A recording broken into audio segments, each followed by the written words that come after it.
আবারও মাঠের বাইরের ইস্যুতে উত্তপ্ত বিপিএল, আলোচনায় দুর্বার রাজশাহী। এখনও কোনো পারিশ্রমিক পাননি দলটির দেশি ক্রিকেটাররা।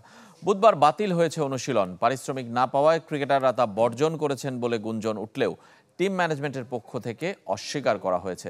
এদিকে শফিউল ইসলাম স্বীকার করেছেন, পারিশ্রমিক না পাওয়ায় মানসিকভাবে বিপর্যস্ত ক্রিকেটাররা। পরিস্থিতি সামাল দিতে বিসিবির সভাপতি এখন চট্টগ্রামে।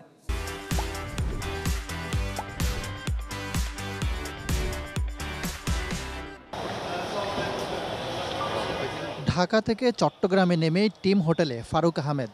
রাজশাহীর পারিশ্রমিক ইস্যুতে চাপে বোর্ড সভাপতি, সমস্যা সমাধানে বৈঠকে বসেন টিম ম্যানেজমেন্ট ও ক্রিকেটারদের সাথে। বিপিএলের নিয়ম অনুযায়ী খেলা শুরুর আগে 50% আর মাঝপথে আরও 25%, সব মিলে এতদিনে 75% পারিশ্রমিক পাওয়ার কথা।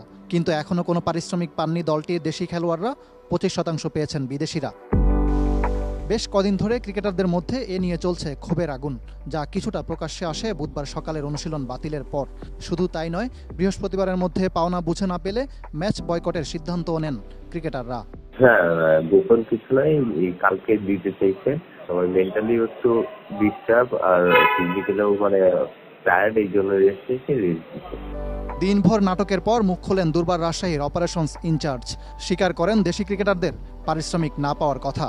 এমডি সাহেবের ওয়াইফকে গায়ে একটা বল লেগেছিল, যেখানে তার চেস্টের উপরে হাড়ে ফ্র্যাকচার হয়েছিল। ইমিডিয়েটলি তাকে ব্যাংকক নিয়ে যেতে হয়। তো তখন ফোনে যেহেতু ব্যাংক ক্লিয়ারেন্সের একটা ব্যাপার থাকে, ওনাকে পাবে না, বাট সবার কাছে চেক দেওয়া আছে 25%। আর এখানে ফরেন প্লেয়ার এবং ফরেন যে ম্যানেজমেন্ট আমাদের আছে, কোচিং স্টাফ, সবারই 25% আমাদেরকে পেমেন্ট অলরেডি আমরা করে ফেলেছি।